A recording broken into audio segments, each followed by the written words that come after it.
తాకట్లో ఉన్న మీ బంగారాన్ని విడిపించి ఆ రోజు ఆన్లైన్ రేటుకి కొంటాం. Sharma gold company.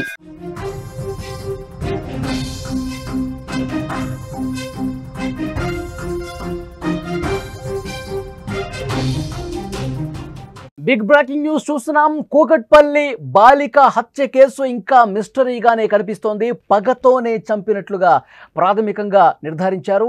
ఇంటి చుట్టూ గల్లీలోనే ఆ జాగిలం కూడా తిరిగింది. డాగ్ స్క్వాడ్ వచ్చినప్పుడు ఆ ఇంటి చుట్టూ గల్లీలో మాత్రమే తిరిగింది, ఎంతో దూరం పోలేదు. హంతకుడు అపార్ట్మెంట్లోనే ఉన్నాడు అని చెప్పి పోలీసులు బలంగా నమ్ముతున్నారు. హంతకుడు తల్లిదండ్రులకు తెలిసిన వాడే అని చెప్పి పోలీసులు భావిస్తున్నారు. ఇంట్లో వాళ్లే హంతకులా, ఈ కోణంలో కూడా గట్టిగా విచారించాల్సినటువంటి అవసరం ఉందని చెప్తున్నారు. తల్లిదండ్రులను విచారిస్తేనే అసలు విషయం వెలుగులోకి వస్తుందని చెప్పి పోలీసులు భావిస్తున్నారు. నిన్న సెకండ్ ఫ్లోర్లో ఉంటున్నటువంటి సంజయ్ని అదుపులోకి తీసుకొని విచారించారు. సంజయ్ని అన్ని కోణాల్లో ప్రశ్నించారు. అయితే సంజయ్కి సంబంధించి ఎటువంటి బలమైన ఆధారం లభించలేదు. అతన్ని విచారిస్తున్నారు. గతంలో ఆ ఫ్యామిలీతో చిన్నపాటి గొడవలు కూడా జరిగిన పరిస్థితి. ఏదైనా మనసులో పెట్టుకుని కక్షపూరితంగా ఈ సంజయ్ అనే యువకుడు సెకండ్ ఫ్లోర్లో ఉంటున్నటువంటి సంజయ్యే ఈ పని చేసి ఉంటాడని చెప్పి బలంగా నమ్మారు, భావించారు. పోలీసులు అతన్ని అదుపులోకి తీసుకుని విచారించారు. కానీ అతనికి వ్యతిరేకంగా ఆధారం మాత్రం ఇప్పటికీ లభించలేదు. అతను నాకేం సంబంధం లేదు, నేను చేయలేదని చెప్తున్నాడు. కానీ ఇంకా పోలీసులు ఎలాంటి క్లూ కూడా అతనికి వ్యతిరేకంగా లభించిన పరిస్థితి లేదు. అంటే ఒక చేతబడి నెపంతో ఇది ఏమైనా చేశాడా, అనుమానంతో ఏమైనా చేశాడని కూడా ఒక చర్చ జరిగింది. ఎందుకంటే అక్కడ పైనుంచి వాళ్ళు పెంట్ హౌస్లో ఉంటారు, ఆ ఫ్యామిలీ సెకండ్ ఫ్లోర్లో ఇతను ఉంటాడు. సో హెయిర్ వచ్చేవి, ఒక పైనుంచి కిందకి వాటర్ వచ్చేవి. సో ఈ కారణంతోనే నా మిసెస్ అనారోగ్యం పాలైంది. చాలా సందర్భాల్లో ఈ విషయం వాళ్ళ దృష్టికి తీసుకొచ్చాడు. చిన్నపాటి ఘర్షణలు కూడా జరిగినాయి, గొడవ కూడా జరిగింది. సో ఇదేమన్నా మనసులో పెట్టుకుని ఇతనే ఈ ఘోరానికి ఏమన్నా పాల్పడ్డా, ఇతనే ఈ విధంగా దారుణంగా బాలికను చంపాడని చెప్పి పోలీసులు చాలా బలంగా అనుమానించారు. ఎందుకంటే ఇతను ఆవారాగా తిరుగుతూ ఉంటాడు, సరిగా పనిలో కూడా వెళ్ళడు. భార్య, 2 పిల్లలు ఉన్నారు ఈ ఒడిషా సంబంధించినటువంటి సంజయ్కి. సో ఆవారాగా తిరుగుతాడు కాబట్టి, ఇతను సరిగా పనిలో కూడా వెళ్ళడు కాబట్టి ఇతనే చేసి ఉంటాడు అని భావించి అదుపులోకి తీసుకుని ప్రశ్నించారు. కానీ ఇంకా కీలకమైనటువంటి ఆధారాలు, సంజయ్ చేశాడు అని నిర్ధారించే ఆధారాలు పోలీసులకు ఇంకా లభించినట్టుగా ఇన్ఫర్మేషన్ వస్తుంది. అయితే సీసీ ఫుటేజ్ మొత్తం పరిశీలించారు. సీసీ ఫుటేజ్ అంతా పరిశీలించారు. అంటే ఆ అపార్ట్మెంట్కి, ఆ బిల్డింగ్కి సీసీ కెమెరాలు లేవు. కానీ చుట్టుపక్కల ఉన్నటువంటి సీసీ కెమెరాలు, ఆ గల్లీలో ఉన్నటువంటి సీసీ కెమెరాలు పరిశీలిస్తే పోలీసులకి అర్థమైంది ఏమిటి అంటే, ఏ ఒక్కరూ కూడా ఉదయం 10 గంటల నుంచి 12 గంటల సమయం ఎప్పుడైతే ఆ పాప తండ్రి వచ్చి చూశాడో, ఆమె విగతజీవిగా మర్డర్ గావించబడి ఆ పాప పడిపోయిందో, ఆ సమయానికి సరిగ్గా మధ్యాహ్నం 1 గంట అవుతుంది. ఉదయం 10 నుంచి 1 గంట ఈ సమయంలో ఎవరూ కూడా బయట వ్యక్తులు అపార్ట్మెంట్లో లోపలికి రాలేదు. ఇది మాత్రం పోలీసులు పక్కాగా నిర్ధారించారు. బయట వ్యక్తులు ఎవరు, కొత్త వాళ్ళు ఎవరు అపార్ట్మెంట్ లోపలికి ఉదయం 10 నుంచి 1 గంట వరకు రాలేదు. అంటే పోలీసులకి చాలా క్లియర్గా అర్థమైంది, ఈ అపార్ట్మెంట్లో ఉన్న వాళ్ళే ఈ ఘాతుకానికి పాల్పడ్డారు. ఈ అపార్ట్మెంట్లో అద్దెకు ఉంటున్న వాళ్ళ, లేదంటే ఈ అపార్ట్మెంట్లో గత కొన్ని రోజులుగా వీళ్ళతో సంబంధాలు కలిగినటువంటి వాళ్ళ, ఎవరనేది తెలిసే అవకాశం ఉంది. ఒక్క 2 రోజుల సమయంలో మొత్తం కూడా విషయాలు బయటకు వస్తాయని చెప్పి పోలీసు అధికారులు చెప్తూ ఉన్నారు. మరి ఈ అపార్ట్మెంట్లో అద్దెకి నివాసం ఉంటున్నటువంటి వాళ్ళు సంజయ్ మీద అనుమానం ఉంది.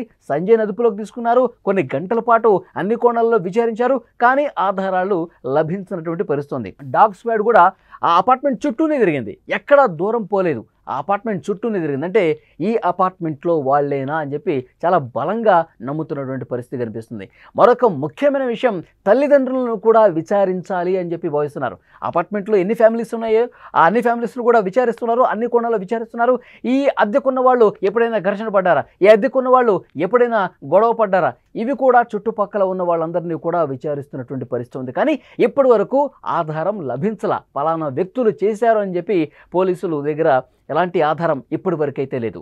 ఇంకొక ముఖ్యమైనటువంటి ఇన్ఫర్మేషన్, తల్లిదండ్రులను కూడా అన్ని కోణాల్లో విచారిస్తామని చెప్పి పోలీసు అధికారులు చెప్తా ఉన్నారు. ఇది ఒకడు కాదు, 2 చేసి ఉన్నారు అని చెప్పి పోలీసులు అనుమానం వ్యక్తం చేసిన పరిస్థితి. తల్లిదండ్రులు ప్రస్తుతం ఆ పాప అంత్యక్రియల కోసం ఊరికి వెళ్ళారు. ఊరికి వెళ్ళొచ్చిన తర్వాత అంత్యక్రియలు పూర్తయిపోయిన తర్వాత వాళ్ళు కొంత మైండ్ స్టేబుల్ అయిన తర్వాత వాళ్ళను కూడా పిలిచి విచారిస్తాం. వాళ్ళని విచారిస్తే వాళ్ళకున్నటువంటి అనుమానాలన్నీ చెప్తారు. అన్ని కోణాల్లో వాళ్ళని కూడా సో భర్తని సపరేట్గా, భార్యని సపరేట్గా ఇద్దరిని కూడా విడివిడిగా విచారిస్తాం, కలిపి విచారిస్తాం, అన్ని కోణాల్లో విచారిస్తాం, అతి త్వరలోనే విషయాలన్నీ కూడా బయటకు వస్తాయని చెప్తున్నారు. కానీ అక్కడ సీసీ కెమెరాలు లేకపోవటం ప్రధాన అడ్డంకి కనిపిస్తుంది ఆ అపార్ట్మెంట్కి. బేసిక్గా అంటే సీసీ ఫుటేజ్ ఆ గల్లీలో ఉన్నవి, పక్కనున్నవి సేకరించి మొత్తం పరిశీలించారు. కానీ ఆ అపార్ట్మెంట్ పర్టికులర్గా సీసీ ఫుటేజ్ లేకపోవటం వల్ల కొంత ఇబ్బందికర పరిస్థితి కనిపిస్తుంది. కానీ ఆ అపార్ట్మెంట్ వాళ్ళని విచారించినప్పుడు ఎప్పుడూ కూడా భార్యాభర్తలు గొడవ పడ్డ పరిస్థితి లేదు, ఎప్పుడూ కూడా వాళ్ళు తగుపడ్డ పరిస్థితి లేదు. వాళ్ళు అన్యోన్యంగా ఉండేవాళ్ళు, పిల్లలు కూడా చాలా బాగా ఉండేవాళ్ళు, పిల్లలు కూడా మంచిగా ఆడుకుంటారు, ఎలాంటి ఇబ్బంది లేదు. ఒక్కసారిగా ఈ ఘటన జరిగితే మేమే షాక్ అయిపోయామని అందులో అద్దెకు ఉండేవాళ్ళు చెబుతున్నటువంటి పరిస్థితి. 1-2 సందర్భాల్లో ఆ ఒరిషా యువకుడు సంజయ్తో ఘర్షణ జరిగిన మాట వాస్తవమే. కానీ అతను మనసులో పెట్టుకొని ఇంత దారుణంగా కక్ష పెంచుకొని చంపుతాడనేది కూడా మేము చెప్పలేమని చెప్పి అందులో అద్దెకుంటున్నటువంటి మిగతా కుటుంబ సభ్యులు కూడా చెబుతున్నటువంటి పరిస్థితి. సో నిన్నంతా ఒక ఇన్ఫర్మేషన్ వచ్చింది. క్షుద్ర పూజల నెపంతోనే, క్షుద్ర పూజల కారణంగానే ఈ విధంగా మనసులో పెట్టుకొని క్షుద్ర పూజలు చేస్తే అక్కడ తన భార్య, ఆ సంజయ్ అనే యువకుడి భార్య అనారోగ్యం పాలైపోయింది, చాలా వీక్ అయిపోయింది, చాలా ఇబ్బందులు ఎదుర్కొంటున్నాం మేము. కేవలం పైనుంచి వస్తున్నటువంటి వాటర్, పై ఫ్లోర్ నుంచి వస్తున్నటువంటి వెంట్రుకలు, వీటి కారణంగానే మేము ఇబ్బందులు పడ్డామని చెప్పి 1-2 సందర్భాల్లో ఆ యువకుడు కూడా ఆ పై పోర్షన్లో ఉంటున్నటువంటి సహస్ర ఫ్యామిలీతో గొడవ పడ్డ పరిస్థితి ఉంది. ఒకవైపు ఇతను ఆవారాగా కూడా తిరుగుతున్నాడు. అందుకే పోలీసులకు అనుమానం వచ్చి అతన్ని అదుపులోకి తీసుకొని విచారించారు. కానీ ఇప్పటి వరకు కూడా అతనే చంపాడు అని నిర్ధారించడానికి ఆధారం మాత్రం లేదు. సో పోలీసులు మరొక ముఖ్యమైన విషయం చెప్తా ఉన్నారు. ఇప్పటి వరకు జరిగిన ఇన్వెస్టిగేషన్లో బాగా తెలిసిన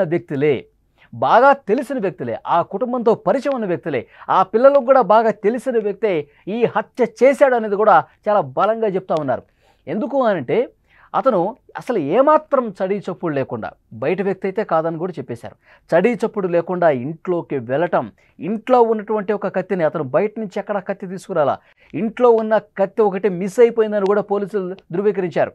ఇంట్లో ఉన్న కత్తే తీసుకొని చాలా దారుణంగా చంపేశాడు. ఆ పాప గొంతు మీద గాయాలున్నాయి, ఒంటి మీద గాయాలున్నాయి. సో విపరీతంగా అంత కక్ష పెట్టుకుని పగతోనే చంపాడనేది కూడా ఆ గాయాలను చూస్తే అర్థమవుతుంది. ఆ పోస్ట్మార్టం రిపోర్ట్లో కూడా అంత పదునైనటువంటి బలమైనటువంటి గాయాలను చూసి ఇతను చాలా పగతో ఈ దాడి చేసి కత్తితో పొడిచి చంపేయడానికి కూడా పోలీసులు ఆ పోస్ట్మార్టం రిపోర్ట్ని బట్టి అర్థమవుతుంది. సో డెఫినెట్గా తెలిసిన వాళ్ళే చేశారు, పగతో చేశారు, చాలా కక్ష పెట్టుకొని చేశారు. తల్లిదండ్రులు వచ్చిన తర్వాత కూడా వాళ్ళను కూడా విచారిస్తాం. 1-2 రోజుల్లోనే ఈ కేసుకు సంబంధించిన పూర్తి ఆధారాలతో బయట పెడతాం, కనుక్కుంటామని కూడా పోలీసులు చెప్తున్నారు. ఇప్పటి వరకు అయితే ఇన్వెస్టిగేషన్కి సంబంధించిన అప్డేట్స్ పోలీసుల నుంచి వస్తున్నటువంటి ఇన్ఫర్మేషన్ ఒకళ్ళు కాకపోవచ్చు, ఇద్దరు కూడా అవ్వచ్చు. కానీ ఇంతవరకు ఎవరు చంపారు అన్న ఆధారం మాత్రం ఇంకా ఇన్వెస్టిగేషన్లో ఇంకొంచెం ముందుకు పోతే తెలుస్తుంది. వాళ్ళు ఊరికి వెళ్ళారు, ఊరికి వెళ్ళి నుంచి హైదరాబాద్ వచ్చిన తర్వాత వాళ్ళు కూడా విచారించి అన్ని కోణాల్లో దర్యాప్తు చేసి వాస్తవాలు అతి త్వరలోనే వెలుగులోకి తీసుకొస్తామని చెప్తున్నారు. సో చూద్దాం ఏం జరగబోతుందో. సంజయ్ పోలీసుల అదుపులో ఉన్నాడు, సంజయ్ని ఇంకా క్వశ్చన్ చేస్తామని ఉన్నారు. కానీ సంజయ్కి సంబంధించిన ఇన్ఫర్మేషన్ ఇంకా ఆధారాలు ఉంటే కానీ ఇతరే చేశారని చెప్పి చెప్పలేం. ఒకవైపు ఫోరెన్సిక్ టీం అందరూ కూడా వాళ్ళ పని వాళ్ళు చేస్తూ ఉన్నారు. అక్కడ కొన్ని కీలకమైనటువంటి వేలిముద్రలను కూడా సేకరించారు. వాటికి సంబంధించిన ఇన్ఫర్మేషన్ వచ్చిన తర్వాత దర్యాప్తు మరింత వేగంగా ముందుకెళ్లే అవకాశం కనిపిస్తుంది. సో డెఫినెట్గా నిందితుడిని పట్టుకుని తీరుతామని పోలీసులు చెప్తున్నారు.